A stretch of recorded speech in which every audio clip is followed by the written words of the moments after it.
At 3:30 on Friday afternoon, I was eagerly awaiting the weekend. At 48, I was about to experience one of the best days of my life, marrying the woman I considered the most beautiful in the world, Jane.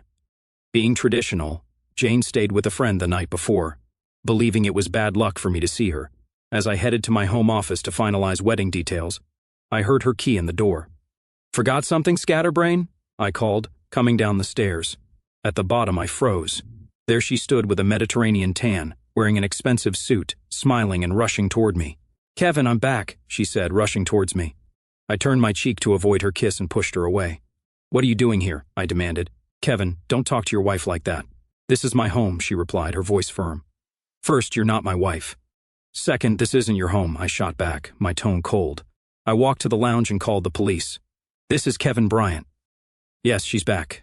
My ex-wife, Lisa. She's here now." "Send someone quickly," I said into the phone. "Who is that?" she asked, a hint of nervousness in her voice.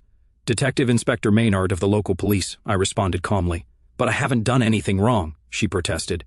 "Maybe not, but they think I have," I replied. Then I called my son Elliot and told him the same. "Why don't you sit down, Lisa? Some people want to talk to you," I said, gesturing to a chair. I hadn't seen Lisa in 6 years, though it felt longer. She had left a note with her bank card saying she was leaving to find her true destiny and asking me not to look for her. We had been sweethearts since high school. I joked I'd be a millionaire by the time I went to Manchester University for electronics. I met many girls, but Lisa was the one. She told boys she was waiting for her millionaire. During breaks, I worked but always spent time with her.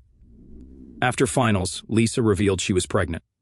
I thought we were careful, but accidents happened. We married, and I graduated with first-class honors. I chose a small company over a big one, and we moved to Somerset. I joined Danvers Electronics, attracted by the owner, Bob, and the opportunity to advance quickly. Bob was supportive, helping us settle and paying rent. My first salaries went to furnishing our place and preparing for Elliot's arrival. Lisa regained her figure quickly after childbirth, looking even better than before with her chestnut hair and blue eyes. We soon outgrew the apartment and started looking for a house. Bob helped again, convincing me that renting was a waste and I should buy a house. I only had half the deposit, so Bob loaned me the rest. It wasn't pure generosity. He knew I could get a better deal, and buying a house would keep me in the area. Over time, things got easier. I wanted more kids, but it didn't happen. When the chief designer retired, Bob decided to restructure, merging design and development under one leader. My heart sank when he asked me to meet the new manager. He led me to his office, which was empty, and then into his ensuite bathroom. Facing the mirror, he said, "Kevin, meet the new design and development manager." There were no applications or interviews. I got the job on the spot. "You better take it, or I've based this restructure on you." "Are you sure, Bob?" "I was hoping for the design job, but are you sure about me running both departments?" "I was sure from your first month here. I did my research before hiring you. You and Lisa may think I'm a benevolent fool, but I'm a businessman, and you're good for business," Bob replied. The new position came with a significant raise. Knowing Lisa's spending habits, I arranged with Bob to divert 10% of my salary to a savings account. Lisa saw an increase, but this gave us a buffer for emergencies. My department's drive to diversify led to more defense work, and I filed a couple of patents for cheaper, better solutions. We licensed our patents to competitors, earning royalties. Bob insisted I take a percentage as an annual bonus, which I used to pay off the mortgage. By then, we owned a house in the country, had 2 cars, and enjoyed a good standard of living. When I mentioned this to Lisa, she reminded me, "You always said you'd be a millionaire by now." She hadn't realized it was a joke. Despite her disappointment, our life was good, and we were comfortably well off. Our bed life was good but routine, and we had an active social life. The only major disagreement was over Elliot's education. Lisa wanted him in private school, while I thought public school was sufficient. "Maybe if you went to private school, you'd be a millionaire now instead of working for a small electronics company," Lisa said pointedly. "It's that company that allows us to have this discussion. Without it, we wouldn't have the income to even consider it," I replied, trying to stay calm. "So you admit we can afford it?" "If you loved our son, you'd give him every advantage," she countered sharply. In the end, Lisa won, and Elliot went to Kingswood as a day pupil. It cost £6,000 a year but gave me peace of mind. I thought it was money not spent on shoes and clothes. The worst part wasn't the fees but socializing with the other parents. Lisa befriended stockbrokers, bankers, and investment analysts. None worked in manufacturing. By Elliot's second year, we were invited to dinner parties. I tried to get along but often found myself biting my tongue. This was when the real trouble began. Lisa admired these people, but I saw them as parasites living off others' work. I see you've remodeled the garden, Lisa said, looking out. Yes, after policemen and 2 diggers left it a mess, it was easier to start over, I replied. Policemen and diggers? Why were they here? She asked, confused. Looking for you, I said bluntly. Just then the doorbell rang. It was Detective Inspector Maynard and WPC Cavendish. I invited them in and introduced them to Lisa. Did you really dig up my garden, Inspector? Lisa asked, incredulous. Yes, madam. Do you have any ID? Inspector Maynard replied. Lisa handed over her passport. The inspector checked it against a photo, and WPC Cavendish noted the details. Now, Mrs. Bryant, where have you been for the last 6 years? Maynard asked. Do we have to do this now? Can't I come to the station later? Lisa pleaded. We can take you now, but your husband deserves answers, Maynard insisted. Kevin, I know you're angry I left, but this won't help, Lisa said, turning to me. I'm not angry you left, Lisa. I'm angry you came back today, I almost shouted, then sat down by the window as it started to rain. Mrs. Bryant, we've been trying to find you. Where have you been? Maynard pressed. I didn't know you were looking. I told Kevin not to, Lisa replied. He didn't. We did. So where have you been? Maynard repeated. First France, then Spain, Barbados, back to Spain, and now home, Lisa answered. This is not your home, I said, but Maynard cut in. Mr. Bryant, please stay quiet. Mrs. Bryant, you say you traveled but weren't on any passenger lists. How did you leave? A friend flew me from Farnborough to Nice, Lisa explained. I tuned out, staring at the rain. Our troubles began when Elliot started at Kingswood. Lisa wanted a lifestyle like the other parents, moving to Bath and vacationing in the south of France. I wanted to pay off the mortgage and save. Arguments followed, but we usually made up by bedtime. That changed after one dinner party. Henry, a guest and Elliot's friend's father, had too much wine and bragged about his hedge fund bonuses. He planned to buy a small GPS company in Farnborough with valuable land. The owner doesn't realize the land's worth millions more as residential property. He insists on selling the company to protect his workforce. So what's your plan, Henry? I asked. Henry smirked and leaned in. We buy him out at a price he thinks is fair. Then we create a holding company and transfer all the land, including the factory, to it. The factory will pay rent to the holding company and license fees to produce their own products. We'll sell the factory cheap, but with rent and license fees they'll never make a profit and default. Then we have to evict them and sell the land for housing, making 10 times our investment in years. And what about the workers? I asked, my voice growing cold. Every battle has casualties, Henry said dismissively. All for your bonus, you blood-sucking idiot, I retorted. Henry swung at me, missed, and crashed into the table, breaking plates and covering himself in cake. Lisa came in, alarmed by the noise, and I told her we were leaving. That was my last dinner party. Lisa still attended them, often with other men. She denied it, but I knew the truth. On Monday, I told Bob about Henry's plan. We knew the company and devised a plan to help. Bob took over the factory, sold the excess land, and gave the owner a fair price, much more than Henry's hedge fund would have offered. A month later, Henry was angry. Lisa came home from a party, furious. You had to interfere, didn't you? You embarrassed me and ruined Henry's plan, she accused. Poor Henry. It's his bonus versus 100 jobs. No contest, I said, unfazed. Why make it difficult? I try to make friends and you insult them, she snapped, or he was destroying jobs like our fathers. Have you forgotten where you came from? I challenged. I don't want to go back, she admitted, her voice trembling. She was ashamed of me. I knew I wouldn't be a millionaire like Henry. Our bed life deteriorated. Lisa handled school matters and joined a fundraising committee, spending more time in Bath. I immersed myself in work and stayed out of the house as much as possible. That year, we vacationed in Juan-les-Pins for the jazz festival. I took Elliot out at night, and Lisa paraded in front of the rich and famous. It was our last holiday together.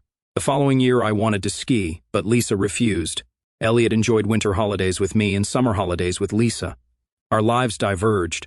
I wasn't an ideal husband and didn't care what Lisa was doing. She had turned her back on me. By the time Elliot went to university, we were living separate lives, sharing only a bed. Elliot, influenced by Lisa, studied business. I was disappointed but accepted it. He joined a management consultancy in London after graduating. During these years, I heard rumors about Lisa's behavior. Even Bob Danvers mentioned it. My secretary made faces when Lisa called. I didn't know if she still loved me, but it was clear she had no respect for me. When I came home that night and found Lisa gone, I felt relief. Inspector Maynard didn't understand how she wouldn't know about the search. It was in all the papers, and your husband was arrested, Maynard said, incredulous. Lisa looked at me, her eyes wide with surprise. They arrested you? I'm so sorry, Kevin. I didn't expect that. I left a note, she explained. Yes, but it was printed and unsigned. No one believed it, I replied. Mrs. Bryant, I find it hard to believe you didn't know about the search. It was in all the newspapers and even covered by foreign media, Maynard pressed. Inspector, I was abroad and didn't speak the language. I only saw TV news in French. I had no idea what was happening here, Lisa insisted. And you didn't care, I added, bitterness in my voice. You're right, Kevin. I didn't care. We hadn't been close for years. I didn't want to cause you trouble, she admitted. WPC Cavendish returned with a paper for the inspector. Lisa, is that your Range Rover outside? She asked. Yes, why? Lisa responded, suddenly wary. The Spanish police are looking for it and you in connection with a death in Malaga, Cavendish said. He died in the girl's room. It was a heart attack, not my fault, Lisa protested. The Spanish police are annoyed you left while the case was open. I had to get away from those people. You were right, Kevin, they just use people, she said, her voice softening. Okay, Lisa, we're done here. We'd like you to come to the station to give a statement, but as far as I'm concerned, it's case closed, Maynard declared. I walked them to the door. Inspector Maynard offered his hand. Thank you, Mr. Bryant, and good luck, he said. Thank you, Inspector. Goodbye, I replied, shaking his hand. I watched them leave, feeling relieved. I did miss Lisa, the house felt empty and even the arguments were gone. But at least she left her bank and credit cards and I didn't have to worry about our money. She also left her Mini, which I was paying for. The next day, I took her name off our accounts and surrendered her cards. I didn't report her missing as she had asked. 10 days later, Elliot called upset. He insisted on involving the police and filed a missing person report. That's when I met Inspector Maynard, who questioned why I hadn't reported her missing. Mr. Bryant, do you know where your wife might have gone, or who she left with? He asked. I have no idea and don't care, Inspector, I replied. He wanted to know about our relationship and I told him the truth. Tell the truth and shame the devil, my mom always said. My admission that we were just two people sharing a house didn't help. 2 days later, the press was camped on my front lawn, shouting questions as I left for work. In a meeting with Bob Danvers, Maynard showed up again. Mr. Bryant, we have a warrant to search your house and car. I need you to accompany me. I handed over my keys. Here are the keys. You'll find the car in the parking lot. Now, Inspector, Mr. Danvers and I have business to discuss. Maynard surprised me by handcuffing me. Kevin Bryant, you're under arrest for the homicide of Lisa Bryant. You don't have to say anything, but it may damage your defense if you don't mention something you later rely on in court. Please stand and put your hands behind you. I did as instructed, and the other cuff was locked on my right wrist. I was led from the room, and Bob called out, I'll call the company lawyer. Don't say anything until he arrives. For 2 days, I was held at the police station, enduring multiple interviews. Following Bob's advice, I refused to speak without my solicitor. After 2 days, Maynard sought more time to question me, but my solicitor challenged him to show evidence of a crime. With no evidence, I was released. The press was waiting outside, snapping photos as I left for a cab. When I arrived home, I found the house and garden cordoned off as a crime scene. The garden gate was off its hinges, and the front door was open. I took photos, then packed a case while a policeman supervised. The house was a mess with carpets ripped up and diggers in the garden. I collected my clothes, then headed to a hotel. The next day, my picture was in the tabloids with the headline, Getting Away with Homicide. At work, I received applause from my workers, and Sally, my secretary, welcomed me back with a kiss on the cheek. Bob Danvers visited my office. Good to see you back, Kevin. How are you? I'm fine, but my house is wrecked, I said, showing Bob the photos. Print those out for me, Bob responded. We'll get the lawyers on it. You deserve compensation. Where are you staying? I spent the night in a hotel. I'll look for a short-term flat, I replied. No need, Bob insisted. Wendy and I have plenty of room. Stay with us until we find you a place. Remember, you have friends here. Later, Sally offered to help find me a place. My Aunt Helen takes in lodgers and has space, she said. Are you sure she'd be okay with a homicide suspect? I asked, half joking. You're no executioner, she laughed. I'll call her this afternoon. That evening, I visited Helen Weaver. She was in her early 50s but looked closer to 40, with piercing blue eyes and shoulder-length dark hair. Her home was nice, and the available double room convinced me to stay. I felt it was only right to ensure Helen knew everything. Her response sealed the deal. Sally told me everything. "It's disgusting how they treat you," she said sympathetically. I had forgotten what it was like to be cared for. Helen served me breakfast every morning and insisted I wasn't confined to my room. "This is a big house, Mr. Bryant, and I get lonely.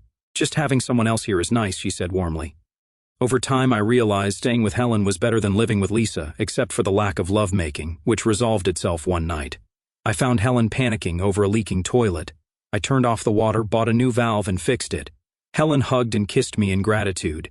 Feeling her body against mine stirred feelings, and she invited me to take her to bed. We undressed and had wild lovemaking.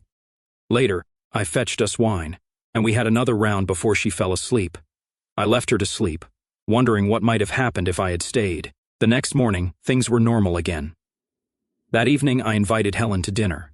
"Kevin, last night was a mistake. It shouldn't have happened," she said apologetically. "But it did, and it was good, wasn't it?" I asked. "Yes, but it was wrong." "You're still married and I have someone," she replied. "You have someone?"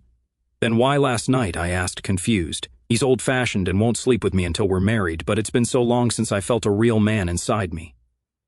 "I'm sorry, Kevin, it must never happen again," she explained. "Helen, if a man has the chance to make love to you and turns it down, I doubt his sanity," I said, trying to understand.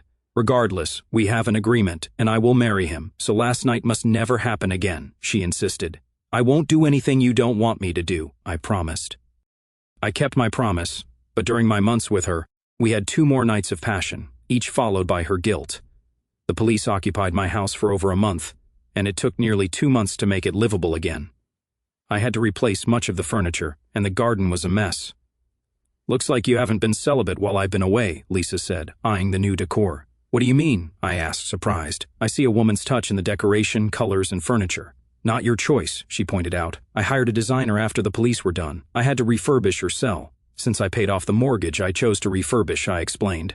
"Was it that bad?" she asked, genuinely concerned. "I can show you the pictures. They even checked under the concrete floor for you," I replied. "I never imagined anything like that." "I'm very sorry," she said, her voice filled with regret. "It's water under the bridge now. We're divorced and free agents." "That's all that matters," I said, trying to move on. "You keep saying that. How can we be divorced without me knowing?" "I never agreed," she said, confused. "You don't have to. You deserted me," I replied firmly. Once I moved back home, I decided to divorce Lisa. I was ready to forget her, as she had humiliated me while we were together and continued to cause problems even after leaving. My solicitor advised waiting to gather evidence that Lisa had left for good. 2 months later, he asked what I wanted from the divorce. "If you want all joint assets, it'll take longer since we'll need to show efforts to contact her. But a quicker option involves setting up a trust fund for her worth up to half the assets," he explained. "I'll take the long route." "I'm not in a hurry," I responded. Inspector Maynard found out about the divorce and had me come in for an interview, suspecting a motive. Despite the press always knowing when I was questioned, there was no evidence Lisa hadn't just left. The police had left plenty of work for me in the garden. I decided to design it but still felt lonely. I joined a few dating sites and became popular, but most women asked if my wife would return, implying they suspected homicide. I had no problem getting lovemaking, but couldn't find anyone to live with. I looked at sites focused on casual hookups and found a profile of a 19-year-old girl named Jane. She was upfront, seeking financial help in exchange for exclusivity. I convinced myself contacting her would protect her from perverts. I set up a meeting at a university theater bar. When Jane arrived, she brought a friend. Jane was about 5 feet 6 inches tall, with slim hips, an ample bosom, and long, mousy brown hair. Her friend Abby was smaller with short blonde hair. Jane introduced herself and Abby, who took my picture with her phone. "Hi, I'm Kevin. Can I get you ladies a drink?" I asked. Jane wanted coffee. Abby wanted water. I got the drinks and returned to find Jane more relaxed. "Well, you've passed the physical," Jane said with a smile. "I could do with you. You seem to have this figured out. While I still can't believe I'm here," I admitted. Abby shot icy glances at me. "Are you married, Kevin?" "I can be very discreet," Jane asked. "I'm not worried about my wife. I'm worried about you. Are you sure you want to do this?" I asked, concerned. Jane looked angry. "Is that why you came? To talk me out of it?" She started to get up. I held her hands. "Please sit down. I was just checking." "Now what do you want from me?" I asked. "Well, you can start by covering this," she said, placing an invoice for her accommodation on the table. It was £360 for 10 weeks. I smiled, thinking Lisa would have spent that much on shoes. I wrote a check for the full amount to the University Estates Department and handed it to her. She was surprised. "The full amount? You do that for me?" she asked, astonished. "Yes, And I'll do it next term too, but there are conditions. You must cancel your ad and see no one else, I stated. Of course, that's understood, she agreed. Good. I'll cover your rent, food, books, and next year's tuition. In return, I expect you to focus on your studies and be available for social events, I said. Social events, huh? Never heard it called that before, Abby muttered. Jane, do we have a deal? I asked. Yes, we do, Jane confirmed. Great. Now may I take you both to dinner? I offered. I'm not part of this deal. I'm just here for Jane's protection, Abby interjected. I appreciate that, Abby. That's why I'd like you to come. Consider it a thank you, I replied. We left and walked to my car, a Skoda, which surprised them. Jane asked if I could afford this. Of course I can. I wouldn't have offered if I couldn't, I reassured her. She was puzzled, as her dad also had a Skoda. I explained, I live according to my needs, not my means. This car is reliable and good value, leaving more money for important things. And I'm important, Jane said, looking pleased. I hope so. My wife left me, and my son moved to the city. They cost more than I'll spend on you, so don't worry, I concluded. We had a pleasant meal at an Italian restaurant in Bath. Jane talked about her family and her dislike of debt, instilled by her father. She hadn't told him what she was doing, as he believed she worked at the campus bar. At the end of the evening, we exchanged phone numbers, and I drove them back. The next day, I contacted a private investigator to look into Jane. I didn't think she was deceiving me, but I wanted to be sure. Meanwhile, I took things slowly, taking her out a couple of times a week. Despite my efforts to keep it casual, I was becoming attached. One Saturday, I took Jane shopping for clothes, then to a favorite restaurant and a nightclub. I had booked separate hotel rooms for the night. As we walked to our rooms, Jane held my arm and rested her head on my shoulder. Outside her door, I attempted to kiss her cheek, but she turned and our lips met. She kissed me back with passion. We need to talk, she said. We could, but I'd prefer my room. She opened the door and led me in, then sat me on the bed and went to the minibar. Shall we have a drink? She brought out 2 small bottles of wine and glasses. Kevin, I appreciate your help, but I thought we had a deal. We do, and I've kept my side, haven't I? Sort of, but you haven't let me keep my side. You cover my expenses, and in return, you get me exclusively. I enjoy going out with you in the dresses you buy. She unzipped her dress, let it fall, and stood before me in lingerie. I know you find me attractive, so why treat me like your daughter instead of your girlfriend? She sat beside me and held my hand. I'm just not used to this arrangement. I don't want you to feel like a hooker. I'm not a hooker. I'm in control of this relationship. If you're unhappy, we can end it now. I was trying to protect us both.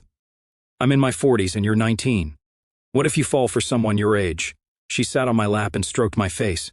I don't like young men. I want a mature man like you. I really enjoy being with you and want you to ravage me. Damn right I do. We undressed and had passionate lovemaking. Afterward, we lay together, enjoying the closeness. I was struck by the difference between her youthful body and my own. Want to share a shower? She asked. Try to keep me out. We showered together, kissed and cuddled. Back on the bed, we snuggled. Did you really choose me? I asked. Of course. You weren't the first candidate. Many wanted me, but you wanted to look after me. One man wanted to inspect me first. You just helped me, Jane said, her voice sincere. Don't say it like that. It makes it sound like I'm paying for lovemaking, I replied, a bit uneasy. I know you don't see it that way. That's why you're special, and I fancied you. You were so charming at dinner. I've wanted to be with you since then, she said, hugging me. How did you see our arrangement? I asked, curious. I wanted to protect you. I desired you, but only if you wanted to be in my bed, she explained. Well, I do, so no more separate rooms, I said. We spooned and fell asleep. I woke to Jane talking. Thanks for a wonderful night. How about a big kiss? She wasn't on the phone.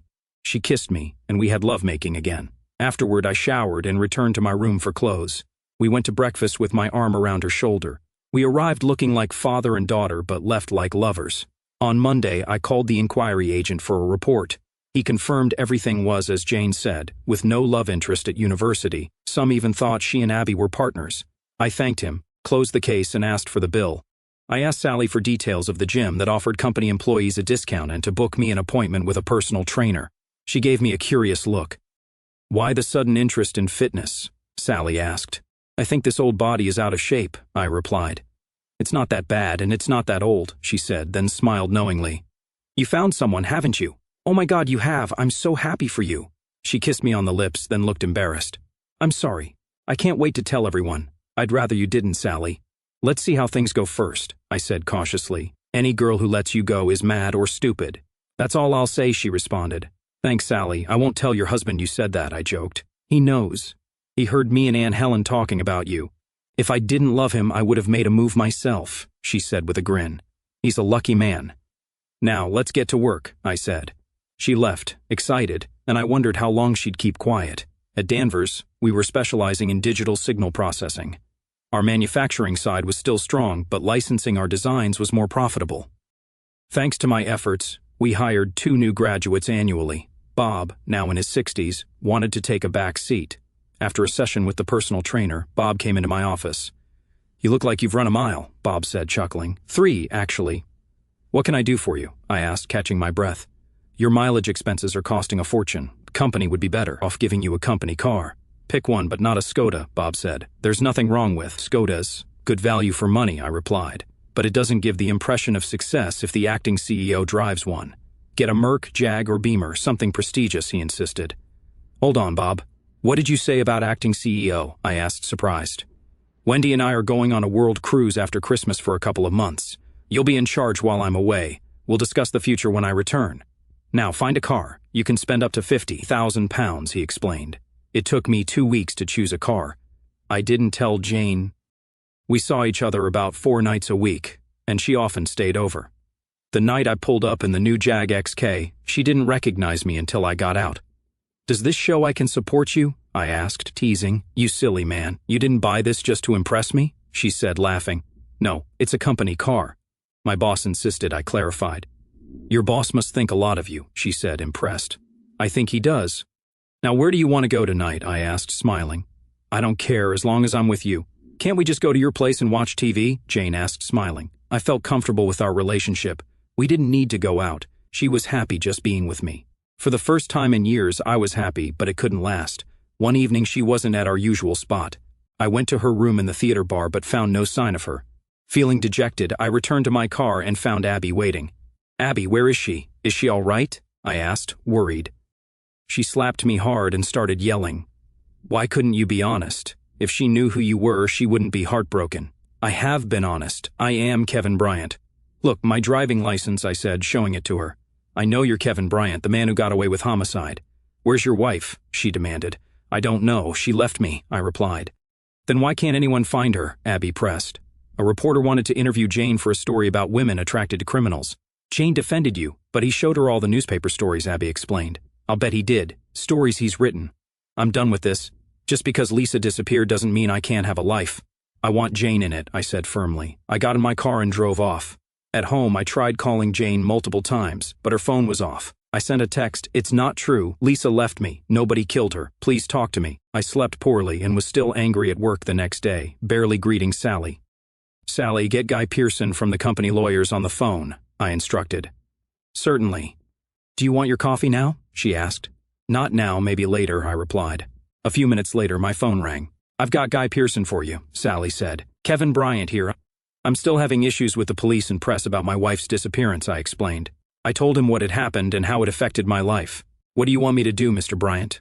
Guy asked. Go after the police, the press, and especially the Post, I said. I'll get started. I'll make sure it gets maximum news coverage, Guy assured me. The next day, Pearson had started. TV cameras were in my face as I opened my door. Is it true you're suing the police? A reporter asked. Yes, I replied. Don't they have a responsibility to investigate your wife's disappearance? Another reporter asked. Yes, but they also need to get their facts right. They had no right to label my house a crime scene without evidence of a crime, I said firmly. Are you claiming £1 million from the Post? Someone else shouted. I don't know the amount. My solicitor is handling it, I replied. What have they done that's worth that much? A reporter inquired. They've labeled me a criminal without evidence. If the Post has proof my wife is dead, the police and I would like to see it. Despite this lack of evidence, they've interfered in my private life and ruined potential relationships. What's the price of that? Now, if you'll excuse me, I have to get to work, I said, getting into the Jag and driving off. At work, things were normal. After lunch, Guy Pearson called to congratulate me on the interview. That night, I saw the TV coverage, which was positive. My interview was followed by a piece on press intrusion, featuring others whose lives had been ruined. 3 days later, I received an out-of-court settlement offer, with no apology or admission of liability. No deal. The offer was encouraging, but the best thing happened when I got home on a cold, dark evening. Jane was waiting outside. I hugged her, brought her inside, and made coffee. She looked nervous. "I'm sorry, Kevin. I don't know what to say," she began. "Let me start from the beginning," I said. I told her everything. By the end, my coffee was cold and Jane had tears in her eyes. I put my arm around her and she cried on my chest. "I'm sorry, Kevin. I should have talked to you. That man frightened me," she said, sobbing. "He'll regret that," I assured her. "He said horrible things about you and showed me those stories. When I saw you on TV challenging them, I knew I was a fool," she explained. "Abby said you were heartbroken," I mentioned. "I was. I really like you. The lovemaking is great, but it's more than that. I want to be with you, but he scared me," she admitted. I hugged her as she cried. After dinner, she brightened up, and we sat together before bed. She spoke. "Kevin, I know I have no right to ask, but would you come home with me for Christmas? I want you to meet my dad and mom, but mainly my dad," she asked, looking hopeful. "I'd like that," I said, smiling. We went to bed and held each other, making love slowly and tenderly. "The last 6 years have been kind to you, Kevin," Jane said softly. "Sorry, what was that?" I asked, not quite catching her words. "I said you look well." "You look younger and fitter than when I left," she repeated. "I decided to get in shape. Dancing and cycling," I explained. "You dancing and cycling? Why?" she asked, surprised. "I can't help being an old dad, but I don't have to be a fat old dad," I replied. "You plan on having more kids at your age?" she teased. "I'm 48, not 84. Charlie Chaplin had kids at 82, I said. But he had a young wife. Are you thinking of getting a young wife?" she asked, raising an eyebrow. "Oh my God, Kevin, you didn't get a Russian bride, did you?" she joked. She still hadn't learned her lesson. I was about to respond when the doorbell rang. It was my son, Elliot. "Hi, Dad. Is she still here?" Elliot asked as I let him in. "She's here," I replied. Elliot turned to his mother. "Elliot, how are you, darling?" Lisa asked. "Not that you care. You disappeared for years and expect everything to be the same." "People move on, Mom, but I always loved you," Elliot said, his voice filled with emotion. "Just not enough to let me know you were alive," Lisa responded. "Hurt. What makes you think I wanted to?" I added, unable to hold back. "So, where have you been, Mother dear?" Elliot asked, his tone laced with sarcasm. "She's been running a Spanish bordello," I interjected. "Madam Lisa. I wasn't helping, so I left them to it. Jane and I quickly got over our little upset, and she moved into my house using Elliot's old room. We drove to Doncaster, stopping for bad food along the way, and arrived at my hotel in the evening." "What are we doing here?" "My parents will be upset if we don't stay with them," Jane said. "I booked a room as insurance. Your parents will be happy to see you, but maybe less thrilled about me," I explained. "I'm sure they'll love you, but some insurance isn't bad," she agreed. We checked in, and Jane helped me unpack. "This executive double room is nice. We'll have to come back and try it out," she said with a wink. We drove to a semi-detached house on the outskirts of town. Jane's dad, a man in his 60s with thinning gray hair, greeted us. "Dad, how are you?" Jane exclaimed, hugging him. "I'm fine, darling. This must be Kevin. Come in, let me get a look at you," he said, shaking my hand warmly. "You're welcome, my boy. Jane's told me a lot about you. Come meet the wife." Jane's mom, about my age with shoulder-length blonde hair, greeted Jane coolly and looked past her at me. "Who's this?" she asked. "Mom, this is Kevin. He's a friend, and we're sharing a house," Jane introduced me. "Sharing a house or sharing a bed?" her mom asked sharply. "Jane has her own room, Mrs. Draper," I said, offering my hand. She ignored it. Jane held my arm and rested her head on my shoulder. "Can we offer you a drink and some food?" asked Jane's dad. "I'd love a coffee, please, Mr. Draper," I replied. "Call me Derek and this is Linda," he said. "I'll have a coffee too, Dad," Jane added. Derek laughed. "She takes after her father, Kevin. She loves good coffee." "I know. That's how we met, at the only good coffee place on campus," I said. I liked Derek. He had a good relationship with Jane. Linda was different. My charm didn't work on her, and she was always cool towards me. Christmas was pleasant, but just before New Year's Eve, a TV review of the year changed everything. This was the month when businessman Kevin Bryant took his fight for justice to the courts, claiming persecution by the police and the press, the reporter said. Linda Draper covered her mouth. "Oh my God, you're him, aren't you?" "Kevin Bryant, the man who got away with crime." "No, Linda. I'm Kevin Bryant, the man whose wife left him," I corrected her. "The Post says you killed her. There's no smoke without fire. My daughter is dating a criminal," she said, horrified. "Linda, Kevin's our guest. I'm proud to live in a country where a man is innocent until proven guilty. They can't provide evidence that his wife is dead," Derek said, trying to calm her down. "You knew and didn't tell me? I've had a criminal under my roof," Linda shouted. "Technically, it's my roof, and I'm happy to have Kevin here. Derek replied firmly. I stood up. Derek, I'm sorry, but my presence is causing problems. I'll get my stuff, I said, heading upstairs. Jane looked pained as I left. Derek and Linda were still arguing when I came back down. Jane was with me. I'm sorry, Mom. If Kevin isn't welcome, neither am I, Jane said, her voice trembling. Derek apologized for his wife. I told him where we'd be and to call if things changed. Jane joined me, and we left. At the hotel, Jane and I had some of the best lovemaking ever. The next day, I invited Derek and Linda to dinner. Derek came without Linda, and that set the pattern. Derek was willing to give me a chance. But Linda never accepted me. We never stayed in Doncaster again, but I made sure Jane could visit her dad. Derek and I became great friends, and he encouraged Jane to go on my annual skiing holiday. 2 weeks in Closters at a client's ski lodge were heavenly. Jane learned to ski quickly and rejected offers from ski instructors, preferring to stay with me. We enjoyed quiet evenings by the fire. While there, the press arrived, covering Charlie and the young princes. Jane didn't understand why I found it funny, thinking of Lisa's desire to mix with the jet set.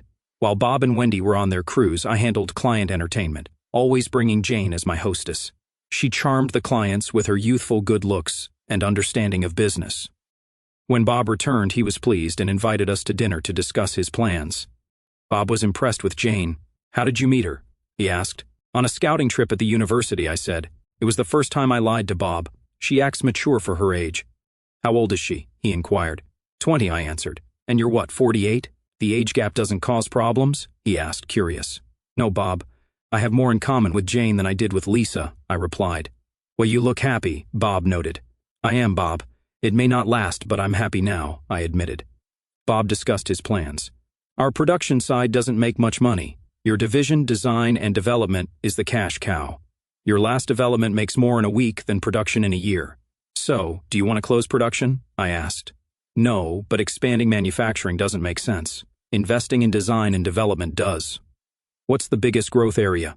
Digital signal processing. We're close to a marketable design. I want you to expand that division, especially in DSP chips. I want you to run it while I focus on manufacturing and cut my time to 3 days a week. There will be an increase in salary, Bob said. In the taxi home, Jane cuddled up to me, her head on my shoulder and hands on my arm. Did I hear correctly back there? Was my man just asked to take over most of the business? She asked, surprised. If by your man you mean me, then yes, I replied. That's so cool. You must be really good at what you do, she said. I'm good at some things, I said, taking her in my arms and kissing her. After we broke the kiss, she smiled. Some things go without saying. Lovemaking was always outstanding after entertaining clients. That night, she looked at me with pride. I'm so proud of you, she said, making me feel a surge of confidence. The police compensated me fully for the damage to my property and reputation. The Post grudgingly paid £500,000 and issued a reluctant apology. Jane suggested using the money for the Kevin Bryant bursary for promising engineering students. With Jane living with me, I covered her tuition fees, reminding me of our arrangement. By spring, I felt better than ever. My exercise regime helped me lose weight and develop a fit physique. Sally, my PA, noticed. I'll say one thing for that young lady of yours, she's good for you, Sally remarked. What do you mean? I asked. Look at you. You look 10 years younger. If having a younger partner does that, I'm getting a toy boy, she teased. Exercise and eating well help too, but Jane was the inspiration, I explained. Whatever she's doing, she should keep it up. People were worried about you the last couple of years, Sally said. Don't worry, Sally. She'll probably go home for the holidays and I'll be back to my old self, I replied. If she's smart, she won't leave you alone for long, Sally added. Over dinner, I asked Jane about her holiday plans. I was going to ask if Danvers hires students for holiday work, she said. Normally, we hire engineering students. Are you looking for a job? I thought you'd go home, I said. I don't think I could take more than a week with my mother. I'd like to stay here and work, she explained. I'll talk to the office manager about any vacancies, I promised. Jane's work ethic impressed me, unlike Elliot, who avoided work. Jane saw experience. The next morning, I mentioned it to Bob Danvers, who was keen on the idea. We depend on office staff as much as engineers. We should start training them. Do you have someone in mind? Bob asked. Jane asked if we took on business trainees, I said. Tell Mrs. Pritchard, the office manager, to draw up a training scheme for Jane, Bob instructed. That summer was blissful. We spent days together and went biking to country parks. I loved riding behind her to admire her divine hips. When term started, it was hard to let her return to university. By July, Danvers launched our first DSP chip, which was an immediate success. We outsourced production but integrated our design into customers' technology, earning a percentage of each chip produced. This increased our income with minimal costs, making us part of the knowledge economy. We hired more graduates and started our next project. With my personal life thriving and the company doing well, the only dark spot was Elliot. He seemed to believe I was involved in his mother's disappearance and barely spoke to me except to criticize.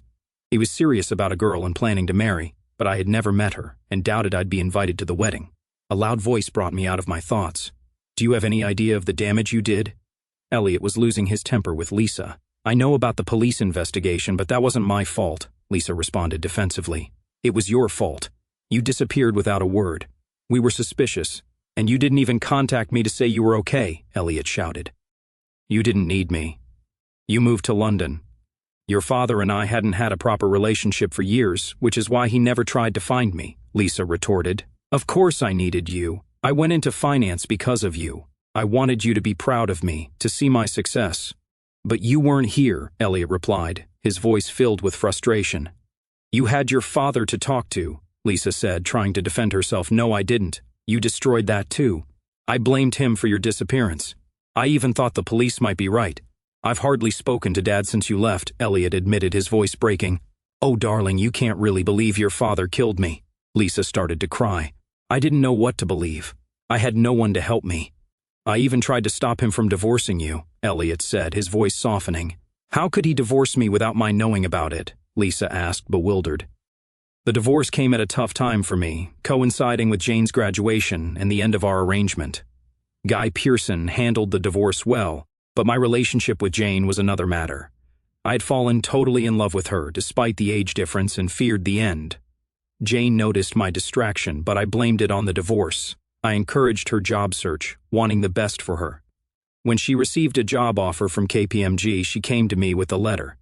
"Kevin, I've been offered a job at KPMG in their accountancy division," she said excitedly. "That's great news. After their graduate training, you'll be in high demand," I replied, trying to sound enthusiastic. "But in London," she said, her voice faltering. "You'll enjoy the fast pace and nightlife," I said, avoiding her eyes. "So you want me to take it?" she asked, her voice rising. "I want what's best for you," I said, trying to keep my composure. "Oh, for God's sake, Kevin, do you want me to go to London?" she asked, tears welling up in her eyes. "Our arrangement is ending."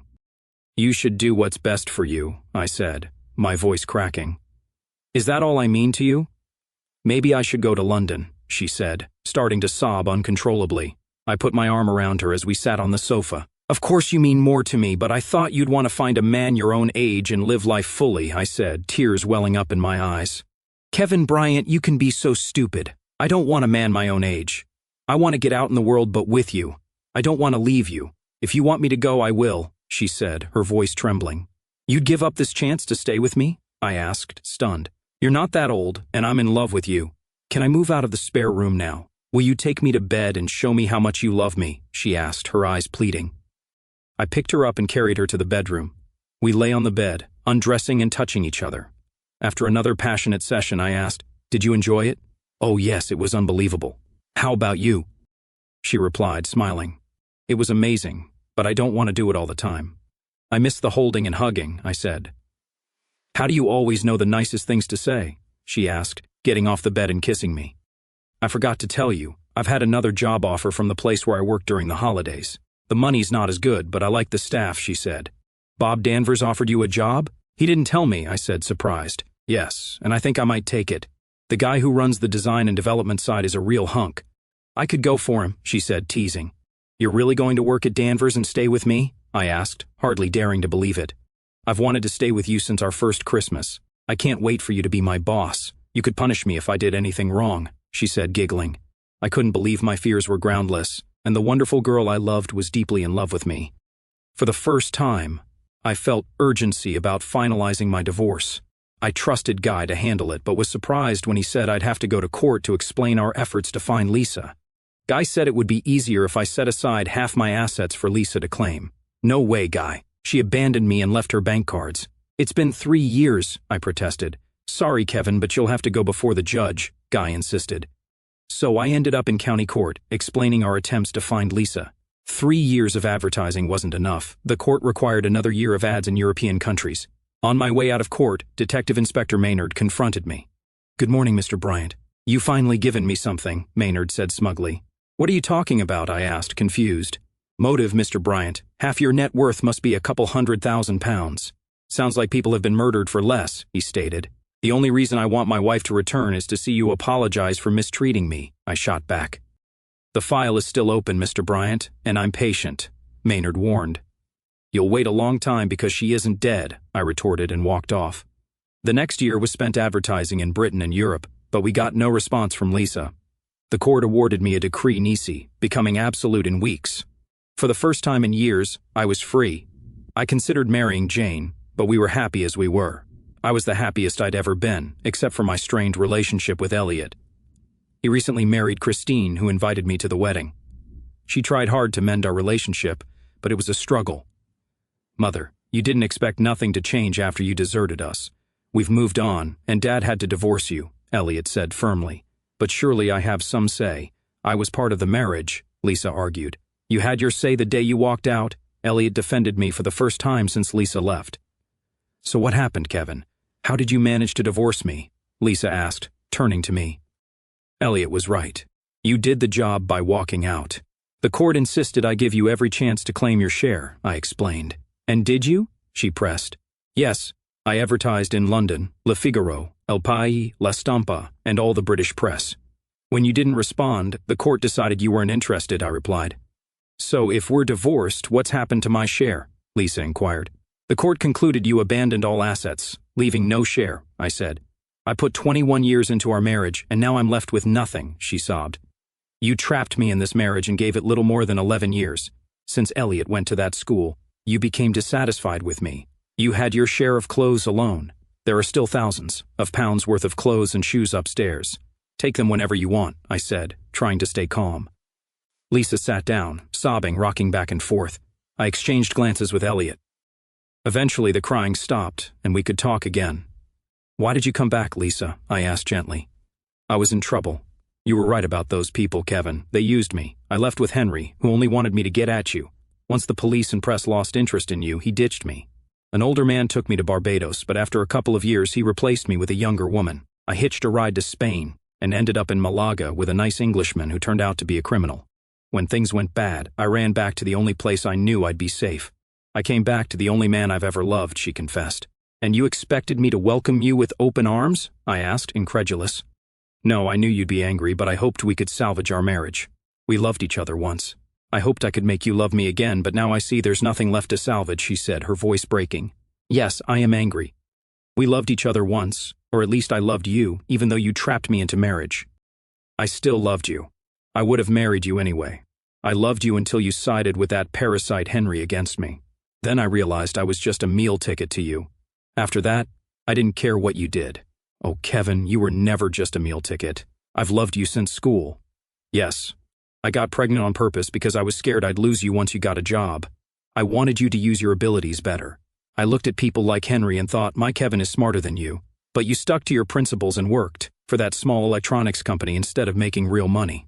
When I tried to make you see that, you turned your back on me. I tried to get your attention by dating other men, hoping you'd challenge me, but you didn't. So everything was my fault? Even when you were cheating, it was my fault? No, Kevin, I was wrong. I thought success was all about money, but it's not. Look at you, still living in the same house, happy. I could have been happy too if I hadn't obsessed over you becoming a millionaire like we dreamed." Elliot just looked at Lisa and laughed.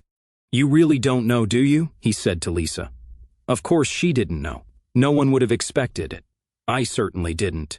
When Bob Danvers walked into my office and laid the paperwork on my desk, it took me a couple of readings to understand. A large telecom company had made a bid for Bob's company, offering way over the market price. I had 2 questions. Are you going to take it, and what does this have to do with me? The deal depends on you signing a 5-year contract. They know you've generated most of the income and want you to stay. They're offering a huge salary and bonuses. Are you going to sell? I want to enjoy retirement with Wendy. This deal provides an excellent retirement package. I sense a but coming. You know me too well. The but is about the production side of the company. You transformed this company, but I founded it with a focus on production. The new company doesn't want that. They'll likely close or sell off the production side in a year or two. I've known those workers most of their lives. I can't do that to them, so you won't sell. And I won't get a banker's salary. I can live with that, but I don't want to work forever, Kevin. I want to retire. No, I need an alternative buyer who loves this company and will look after the workforce. That's when it clicked for me. Hold on, Bob. I don't have that kind of money, and I doubt I could raise it, I said, feeling overwhelmed. Bob waved the bid documents at me. These people are offering way over the odds. If I can guarantee the production side keeps going, I'll sell for a market valuation and keep 15%. The income could top up my pension, he explained. So I'm supposed to raise 85% of the company's worth? I don't see it, Bob, I replied skeptically. Bob got excited. Yes, you can. I've talked to the bank. Use your house, which is worth £400,000, and another £100,000 is equity. The bank loans you the money to buy the business. Once you own 85%, you transfer the debt to the company. The bank pays me, and the company pays back the bank over time. You won't end up with a mortgage. Talk it over with Jane tonight. She'll confirm it's legit. The bank will send someone tomorrow at 2 to discuss it. Bob knew me too well. He knew I couldn't turn it down. As he left, he called out to my PA, Sally. The future owner of the company could use a coffee, he said. When Sally brought the coffee, I was still pacing, trying to take it all in. She put the coffee down. Is it true, Kevin? Are you buying the company? She asked, excitement in her voice. It looks like it, Sally, I replied. I'm so pleased, she said and kissed me. I can't wait to tell everyone. They've been worried about what happens if Bob retires. Don't tell them yet, Sally. Wait until the deal is confirmed, I cautioned. Jane and I discussed it over dinner, and she confirmed everything Bob said was true. It seems like free money to me, I said. So Jane explained, basically, when you transfer the debt to the company's value falls accordingly. The profit will drop due to servicing the debt, but with rising profits you won't notice. As the debt is paid off, the company value will rise. It's not free money, but it protects you if the company fails. That year I got divorced and became the owner of the company I'd worked for. Bob and Wendy went on another world cruise to celebrate Sally was right. When we announced the deal, the shop floor cheered, and many employees shook my hand. So what's so funny? Asked Lisa. You keep going on about Dad not being a millionaire, Elliot. There's no need for that, I told him. Well, it's true, Dad. If she wanted you to be a millionaire, she should have stuck around, Elliot said. Are you saying your father, who still works for that tin pot electronics company, is wealthy? Lisa asked, incredulous. First, that company is a leader in the knowledge economy, selling know-how worldwide. Second, he doesn't work for Danvers Electronics. He owns it. He's a millionaire, at least on paper, Elliot declared. Lisa was visibly shocked. She just sat there, mouth open. Eventually, she looked at me. But you still live in this house. Why, when you could afford something better, she asked. The house suits me fine. I don't need anything bigger, I replied. And you still drive that old Skoda? She inquired. No, I drive a Jag now, I said. Elliot said he had to go and, for the first time in more than 6 years, gave me a hug. I'm sorry, Dad. If the invitation is still open, I'll see you tomorrow. Christine was planning to come anyway, he said. Of course it's still open, but you've blown your chance of being best man, I joked. We laughed, and I walked him to the door. He checked if I'd be okay with Lisa. I assured him I was fine. I went back inside and found Lisa inspecting the house. She picked up a photo of me with Jane. Who's the girl, Kevin? She asked. That's Jane Draper, I replied. I don't think I know any Drapers, she said. No, you don't, I confirmed. From this picture, she looks like your girlfriend, she noted. No, she's not my girlfriend. She's my... I hesitated. You're Kevin. Have you gone mad? She looks young enough to be your daughter, she exclaimed. After divorcing Lisa, I wasn't in a hurry to marry again. Jane never mentioned marriage, and we were content as we were. We lived like a married couple, so without children, there seemed no need to change things. Our life together was blissful, and we had no money problems. One night, Jane surprised me with her feelings. Kevin, would you like us to have a baby? She asked, catching me off guard. I hadn't thought about it. Don't you think I'm too old for that? I asked. No, you're young for your age, and I want a family, she said. I got out of bed. I don't want to bring fatherless babies into this world, I said. As I walked around the bed, I saw her face drop and tears form. I knelt beside her. Jane, will you marry me? I asked. She looked puzzled, then smiled as she realized what I meant. You mean we can start a family? She asked, hope in her eyes. Only once we're married.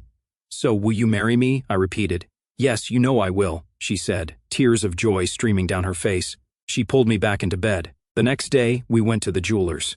Jane tried to involve her mother in wedding planning, but despite an apology, her mother still believed the post and thought I was an executioner. Her father was thrilled and offered help. Jane delayed setting a date for a few weeks, puzzling me. Then she presented a document listing all my assets for a prenuptial agreement. I challenged her. Why a prenuptial? What do you have to protect? Nothing, Kevin, but you do. I want people to know I'm marrying you for love, not money. If we break up, I don't want anything I didn't contribute. I'm not having it. What's mine is yours. I love you. That's why I want this. I want everyone to know I'm marrying you for love, not money. I don't care what people think. I want to marry you. Prenuptials aren't legally enforceable here. I know, but the court will consider what we each brought to the marriage. I don't want to argue. If we don't do this, I can't marry you. Reluctantly, I agreed. After signing the agreement and listing my assets, Jane set the date. Elliot reacted predictably, accusing Jane of being after my money. When I asked him to be my best man, he laughed and doubted he'd even attend the wedding. Bob Danvers eagerly accepted. The last thing I expected was Lisa's return. Jane is 24. We're in love, and I'm marrying her tomorrow. So it's true. There's no fool like an old fool. What do you mean by that? You become wealthy, and a pretty young woman wants to marry you. She's after your money. We've been together for over 5 years. If she was a gold digger, she had plenty of time to trap me. We have a prenuptial agreement that excludes my current assets from any divorce settlement. If she leaves, she won't be better off than when I met her. That was her idea. So you're getting married, and I have nothing to show for years of marriage. I'm supposed to accept that while you give everything to a young bimbo? I'll contest the divorce settlement. Go ahead, but you're not going to because you need my help. Your posh friends don't want to know you, and you dumped the others when you left me. The only experience you have is being a wife and stay-at-home mom. You might have some cash, but nowhere to go and no one to turn to. You're an old hooker who never saved a dime. You're as useful as jugs on a pig. Lisa sat with her head in her hands, sobbing. Yes, you're right. I've been a fool, and now you hate me for it. I'm really sorry, Kevin. Stop it. I don't hate you and never have. I never said I wouldn't help you, but I will expect something in return for my help. After explaining what I wanted from her, I made some phone calls. First, I booked Lisa into a hotel. Then I called Derek Draper. Derek, how are you? Couldn't be better, son. What can I do for you? You're not planning a last-minute stag night, are you? No, nothing like that. Is Linda with you? Oh yes, but she's not planning to come to the wedding. She's going shopping instead. Well, I might change your mind. If I give you details of the shops where I have an account, do you think you can get Linda to buy a new outfit for the wedding? I explained my plan, and he agreed to help. I then contacted several journalists, inviting them to the wedding reception, except for the Post. I had a disturbed night, feeling apprehensive. By morning, I was excited. When Bob Danvers arrived, "Come on, Kevin, I'm taking you out to breakfast." We went to a local hotel and discussed the day's plan. Bob asked if I had any worries. I don't think so, Bob. Just Jane changing her mind and Lisa. Jane adores you. Why worry about Lisa? She walked out on you. She's back. She just turned up yesterday. She didn't like that we're divorced and that she got nothing out of it. I think I've worked out a deal with her. I'm worried about spoiling Jane's big day. I explained my plan to Bob, and he agreed to handle Lisa while I was on my honeymoon. We got ready and went to Audley Manor. Everything was going well. The press arrived early, and Bob told them to stay out of sight until the reception. Guests started arriving, and Bob and I took our positions. As the seats filled, I saw Linda Draper waving at me, beaming and showing off her outfit. I gave her a thumbs up. The wedding march began, and Jane walked down the aisle with her father. She paused when she saw her mother in the front row, then continued to my side. "How did you get my mother here?" she whispered. "Tell you later," I whispered back. The service began, and I was nervous during the speak now or forever hold your peace part, but everything went smoothly. When Jane lifted her veil, I restrained myself to just a kiss. During the photographs, she squeezed my arm. All right, how did you get Mom here, and when did she get that outfit? I've never seen it before. There were some unexpected developments yesterday, and I had to make some changes. It might take some attention away from our day. I don't care. I've got you, and my mom and dad were here to see it. When the photos were taken, we returned to the hall for the reception. After the meal, Derek made a speech about his daughter and welcomed me into the family. Bob Danvers, as best man, gave a humorous speech. Then it was my turn. I shared how I met Jane and expressed my love for her. Then I addressed the crowd. I know Bob has thanked everyone for coming, especially those who traveled far, but there's one person who hasn't been mentioned. Ladies and gentlemen, please welcome Lisa, my ex-wife. She has come a long way to be here today. Lisa, please stand up. Lisa stood, and the press surrounded her, shouting questions and taking photos. After a minute, I intervened. Gentlemen, remember this is Jane's and my wedding. Please leave us to continue our celebrations. Mr. Danvers will provide her contact details, I said firmly. The hall was filled with shocked faces, but things soon returned to normal, and the party continued.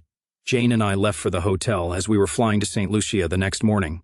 This night was special. I was welcoming my new wife to our bed. I was ready first and waited for her. She emerged from the bathroom, walking deliberately, dressed in a white lace basque, white stockings, and her wedding shoes. She held a small packet in her left hand. Kneeling on the bed, she lifted my chin, kissed me, and showed me the packet of contraceptive pills before discarding them in the bin. Returning to the bed, she kissed me again. "Okay, Mr. Bryant, let's make babies," she said with a smile.